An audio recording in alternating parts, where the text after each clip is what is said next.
Hello and welcome to EDH Rec's Upping the Average, where we take a commander's average deck list as compiled by the data on EDH Rec and make some quick swaps to it to help take it from a good start to a great one. The commander we're discussing in this installment is sure to make all of our opponents say, "Oh, the humanity." Kyler, Sigardian Emissary didn't impress me when I first saw him. 5 mana 2/2, I was skeptical. Accumulates counters whenever we get humans, I didn't think much of it. Buffs up those humans for each counter he's got? Yeah, full confession, I definitely underestimated that ability. Kyler is a house. It wasn't until he was pummeling my face for like 60 damage that I realized just how potent that effect truly is. I think I discounted how impactful Kyler's effect was because I didn't think that there were lots of good humans to play in EDH, but his EDH Rec page definitely shows me just how wrong I was. These are great cards, and since Kyler also triggers whenever you make human tokens, his board gets real big, real fast. So, to help him smash more skeptics like me, let's grab his list from the average deck feature and import it to the Architect deck building website. As always, any swaps we make to the list must either keep the total price of the deck cost neutral, or else help lower the overall price of the deck. To Air is human, but it turns out to Kyle Air is human too. Okay, that's one of the worst jokes I've ever told. Let's ignore that. We're gonna move on. Let's just focus on this deck, because this deck is extremely cool, even if I am not.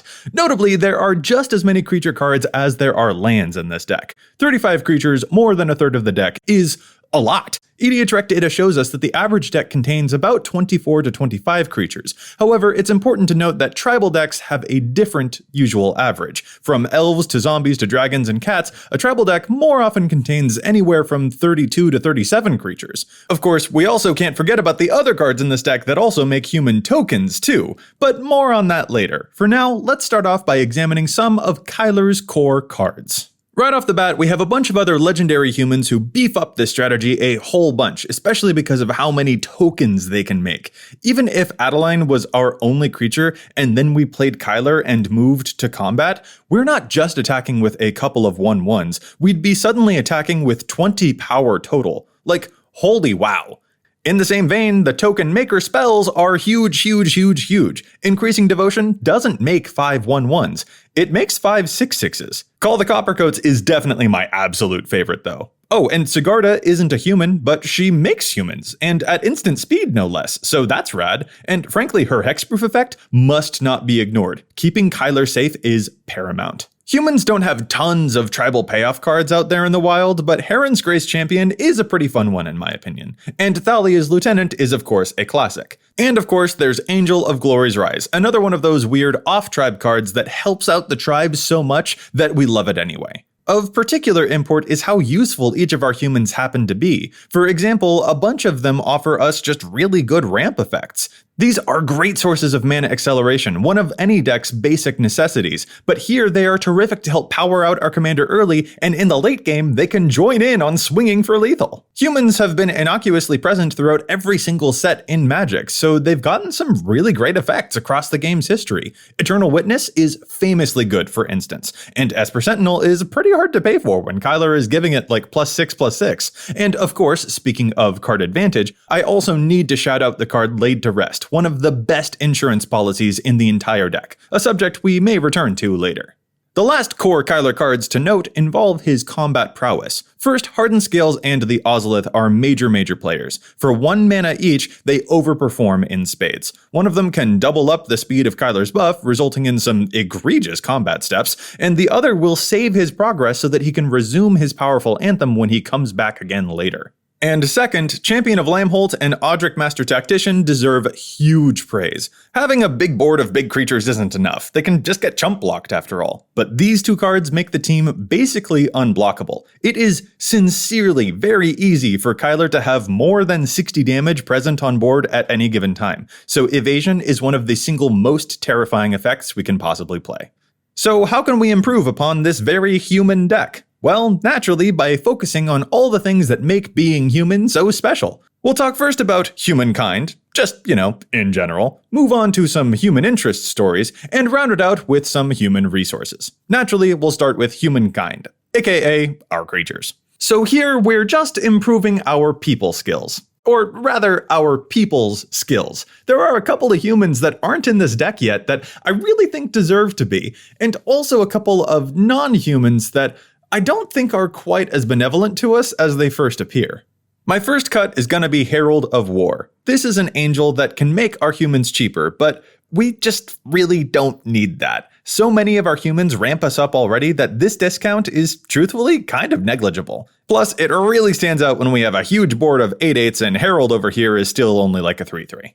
As a replacement, I'd like to draw attention to one of the most famous humans in the entire deck, Eternal Witness. Heck, this is one of the most played creatures in the entire Commander format. Love this thing. And did you know, she has a sister? Timeless Witness is like a quarter. It's 1 more mana, but that's perfectly fine. It still gets back our best stuff, and it will still hit like a truck when Kyler is pumping everything up. Next, I'm gonna make a 1-for-1 swap for a human that I personally think kind of underdelivers. Devout Chaplain didn't wow me. The summoning sickness here is a big liability. This deck creates very auspicious board states that draw a lot of attention and removal, so I never felt like it had time to wait. And even beyond that, tapping stuff for this effect didn't ever feel like a thing this deck wanted to do, when what it could do is move to combat and use 2 creatures to attack for like half of someone's life total. I suggest exchanging this one for Cathar Commando, which has genuinely been impressing me lately. Flash is cool, and the body is cooler. Even if we use the effect right away, it's removal that Kyler will use to pump up the whole team. Opponents rarely see it coming, and that's very tricky indeed. My final cut in this section is kind of a big one. Going back to the Angels, I eventually realized that I just didn't like the new Sigarda in this deck. So okay, pros. It gives a buff, it has nice keywords, and it can dig down to find more humans. But cons. It is not a human. The buff it gives is also not unique, since Kyler would get a counter from us playing literally any human and buff up the whole team anyway. And most importantly, the digging effect is also burdened by summoning sickness, not to mention it requires us to have a board state already set up to trigger it in the first place. I love card selection, but this isn't even a reliable source of card advantage. Look, this card isn't awful, but like the Herald of War we saw earlier, I don't think it actually solves a problem that this deck needs help solving. There are other angels here that I think do enough that they deserve to stay. Glory's Rise is a resurrection, and the other Sigarda protects our commander and fuels him with new tokens. Those effects are hugely valuable to this deck. Kyler needs all the protection he can get after all. Thus, I propose that we gently recuse the new Sigarda from her post and replace it with a card that needs to be in this deck yesterday, Slippery Bogbonder. Shout out to my EDH Recast co-host Matt Morgan challenging the stats for this one. It's probably his favorite interaction in the entire game right now. Bogbonder slams in and gives a hexproof counter to our commander, saving him from removal, which is huge, because removing Kyler can severely diminish our board. Bogboy then also allows us to consolidate any number of other counters onto our commander. So if, for instance, our Champion of Lamholt has a few counters on it, we can put them onto Kyler, which will, of course, still buff up our whole team. But best of all, the hexproof counter that Bogbonder puts onto Kyler will also buff up our army. Kyler doesn't just count all of the +1 counters on him, he counts all counters on him, period. So Bogbonder provides a static +2 rather than just a +1. Keeping Kyler alive is a top priority, and Bogbonder is an MVP card in that area, so get it in there ASAP. Oh, and lastly, I'd like to shout out my favorite fog that this deck isn't yet playing. Repel the Abominable is a one-sided combat trick. It doesn't look like much, but holy crap, one-sided fogs are so good. They let us swing out without fear of crackback, or they let us lure enemies into attacks that will actually demolish them. It's easy to dismiss this card at first glance, but trust me, when you're holding it in your hand while playing this deck, you'll realize it is an absolute blowout. Alright, that does it for part 1, so let us now move on to a human interest story and examine this deck's biggest weakness. I know I keep saying it, but I really need to impress just how big Kyler's board state gets after a very short amount of time. He spills his hand extremely quickly, so his board gets really lethal extremely quickly. But that can also draw a lot of attention, i.e. board wipes. In the event that we're not able to protect our board from removal, we need to make sure that we never run out of cards in hand. We need more card advantage in this deck so that we can prevent our humans from suffering the greatest horror of all, top decking all game. There are a handful of powerful card advantage effects in this deck, but they don't all draw cards at our will, like the Sentinel and Laid to Rest, for example. Shamanic Revelation is a notable standout though, because it triggers Ferocious really easily. I admit I'm also charmed by some of the funkier card advantage effects too, like Augur of Autumn and Realmwalker, but again, the advantage isn't always within our control, and more than that, there's not a whole lot of them. So let's get adding. I'm going to start with two basic additions, Harmonize and Camaraderie. Harmonize is straightforward, but it's necessary. There's a lot of ramp in this deck, so we need quick refills to get the engine back online. Camaraderie isn't the most grandiose draw effect in the world, but it's very budget-friendly, and this deck makes quite a lot of tokens. There are a lot of other draw effects that I definitely want to get in here too, but they are unfortunately out of budget, so stick around for the honorable mentions at the end of the video for some budget-friendly and higher-budget future upgrade options. Of course, to add, we must cut, and that brings me to a few strange cards here. I'm going to get rid of Juniper Order Ranger and Citadel Siege. So, the Ranger's biggest sin is mostly that it is expensive. 5 mana is a weird spot on the curve, especially when our commander is also 5 mana. It puts counters on things, but at a weird pace, and I don't think it's necessary either. I'll explain that in a second though, because it's related to the same reason that I'm cutting the Citadel Siege. Siege looks really good for this deck. Putting counters on Kyler will buff the team after all, so why chop this one? Well, basically because the way these cards apply counters isn't necessary. If we played 2 humans or made 2 human tokens or whatever, then that would also put 2 counters onto Kyler and would subsequently make those humans super buff. This effect is one that our commander already does if we just, put more humans into play. In fact, I think it's very telling that the card Door of Destinies and the card Coat of Arms are showing up in less than 8% of the 700 plus Kyler decks on EDH Rec so far. I mean, they are expensive cards, so price might play a factor there. But this deck contains Esper Sentinels and Ozoliths, so I don't think that price can be the only reason. I think it's also because players quickly realize that these effects would be redundant with Kyler. Kyler buffs things up so well already that devoting 4 or 5 mana to the act of placing a few more counters just turns out not to be necessary. There's no need for us to get fancy. Just by playing the game regularly, we'll end up with a bunch of 10/10s, so a few extra counters isn't going to change things. We'd rather have a few extra humans, which will also give Kyler counters and will also get buffed up by them. Every human we play is already an Anthem, and thus we can instead devote our valuable card slots and our attention to effects that Kyler can't do on his own, like protection, recursion, token making, and of course, card advantage. Truth be told though, I think there's a non-zero amount of precon effect happening in Kyler's deck data. Remember, Lynor was the face commander of the Coven Counters deck, which means a lot of the inclusions in the original precon can do cool stuff with Kyler, but most of them were intended to work with Lynor. This is what leads me to look critically at Sigardian Zealot and Stalwart Pathlighter. At the risk of sounding redundant, I think these effects for Kyler are redundant. The Zealot is cool looking, but just inconsistent enough that I didn't love it, and the Pathlighter was basically never relevant. Like, when our board is a bunch of 8/8s, making them temporarily indestructible doesn't usually make a difference. So yeah, I'm gonna cut these to make more room. I do realize that by doing this, I've cut a couple of humans in a row here, but we still have a lot of token-making effects in this deck, and over a third of our deck is still able to put a bunch of humans into play, so I'm not too worried about eating into our tribal deck numbers. I'm gonna finish this section by adding in the weirdest but coolest card draw effect for the deck, Greater Good. I think people see the sacrifice effect on this thing and assume that it's supposed to be graveyardy or maybe aristocracy kind of card, but nah, when your commander turns everything into like a 7/7 or an 8/8, you do not mind cashing in a random token to draw a new grip of cards and keeping all the best ones. When a board wipe threatens to demolish your board, you don't mind sacrificing everything and starting your next turn with 30 cards in hand. I mean, just look at it. This card has great and good right in its name.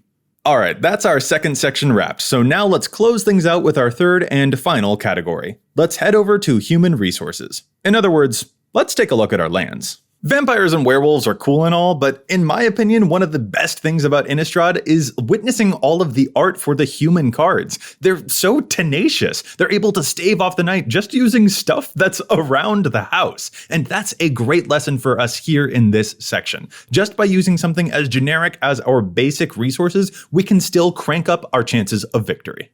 There are a few cool cards we already see in the mana base, like Gavany Township and Castle Ardenvale, but we're not stopping there. For instance, I'd like to take a random basic land and exchange it for a Mosswort Bridge, because it is so astonishingly easy for this deck to meet that free spell requirement. Boom, done.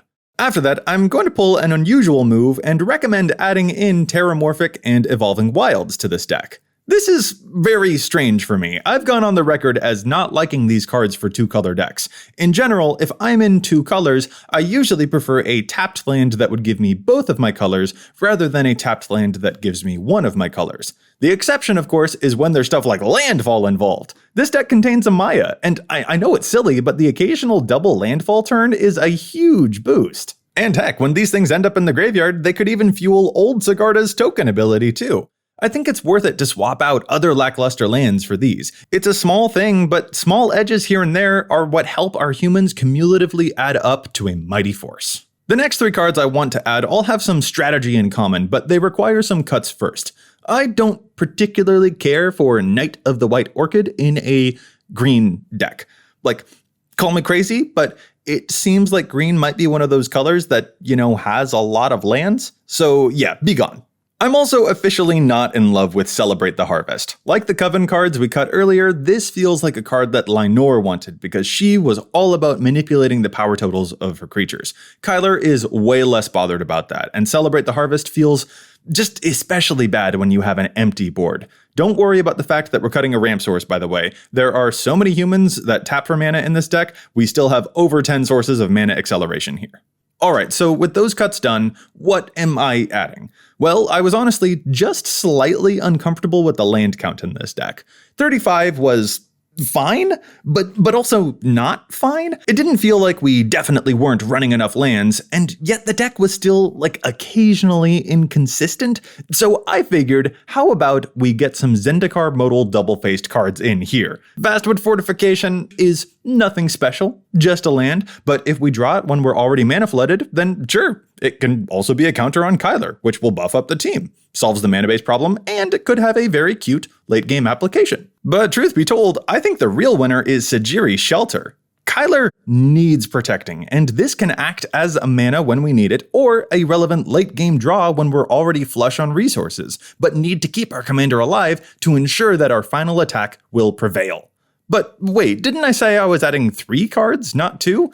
Yes I did, didn't I? Well, that's because I'm also chopping a basic land for a Guildless Commons. I heckin' love bounce lands, and they feel particularly relevant to a deck that has spell lands, in case you end up wanting to get one of them back to hand to use their spell side later on in the game. We've already got the Selesnya bounce land here, so why not one more? That almost does it for my swaps, but I'm actually going to exchange one more basic for one more utility land, and I think you'll really like it. That's Tyrite Sanctum. This puts a +1 counter onto a creature and turns it into a god. So we can literally make Kyler a god amongst men, and I mean, that's pretty meme-worthy. But it also can put an indestructibility counter onto a god too. Y'all, this is so good. Remember the Bogbonder we talked about earlier? The hexproof counter also counts for Kyler's pump, and so will an indestructibility counter. We can protect our commander while pumping up the whole team. Heck yeah! And we can even keep activating the Tyrite Sanctum's first ability if we have nothing better to do with our mana and just want to keep putting +1 counters onto Kyler, and all with a card that costs less than $1 right there in our mana base. I'm swooning. This will end up being one of our fiercest effects, and it will be hiding right in plain sight amongst the rest of our lands. That's it for official additions, but let's wrap it up with some honorable mentions, starting with budget recommendations. If you're not going out of your way for some of the $20-ish cards in the deck, like these, what are some other avenues that you might pursue? Well, first, I came really close to adding the card Reverent Hoplite to the main deck. A human that comes with a few friends? Kyler loves that. Even if it's just 2 extra tokens, they'll each get +3 from Kyler, and that's a really big swing for 5 mana. Even as I say it right now, I'm tempted to find a spot for this one in the main deck, but I must move on. Just strongly consider this one, especially as a budget pick.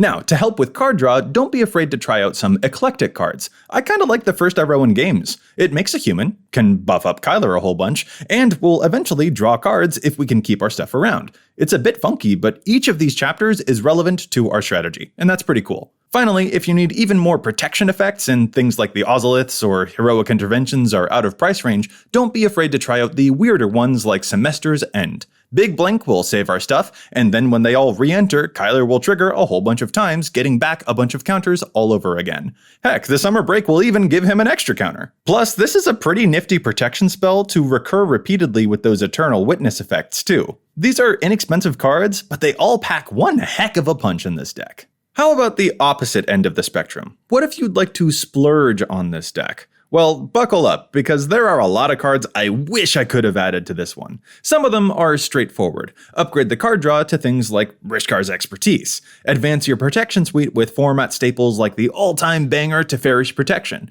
And consider other tribal payoff cards like Vanquisher's Banner. Because did I mention how this deck could use more card draw? No, seriously, if you're beefing things up, there is no such thing as too much card draw in this deck. I'll also remark upon a smaller thing that was also out of budget for the main deck. I'd have liked to exchange the Talisman and Signet for ramp spells instead of ramp artifacts, so Nature's Lore or Farseek. The reason, as I mentioned earlier, is because of cards like Maya Bredeguard Protector. If we can play cards that get lands, we might as well play the cards that get lands, instead of potentially destroyable mana rocks. Nothing against mana rocks, it's just that this is a perk of being a green deck, and we have a landfall card here that could make these ramp spells relevant if we draw them late game. These aren't the most expensive cards in the world, but this deck was a tight budget, so anyway, just consider ramp spells over ramp artifacts, cause they're really good. There's also, of course, a card that we have to acknowledge for a human travel deck, and that's Rick Steadfast Leader. Wizards of the Coast has announced that they are creating in-universe Magic equivalents of Secret Lair original cards like this one to be released at a later date. So whenever that version comes out, that may be a more practical pursuit at that time. I'm hoping that when it does arrive, it's skinned as an old version of Audric. Good character for humans and keywords, and I mean, come on, Audric? It's just too perfect. However, here's my actual favorite higher budget recommendation for this deck. Pure Imaginative Rascal. Yeah, just Pier. He doesn't need Toothy. This is a Selesnya deck, and he's happy about it. He's a human version of Hardened Scales. Just by playing him, Kyler will get 2 counters, and every human will buff the army twice as quickly. That's stunning. This is a 1/1 creature that will basically immediately turn him and everyone else into a bunch of 15/15s. There's no way that can't put a smile on your face. I guess you might say he really puts your opponents under peer pressure. Alright, that's enough from me. Here we have our final list. You can find the link to the list in the description below with the cuts in the maybe board. Kyler appreciates you coming to see him. In fact, he got a +1 counter just by the fact that you clicked on this video. If you've got any other recommendations you'd like to share with your fellow humans, make sure you leave your suggestions in the comments below. And as always, thanks so much for watching.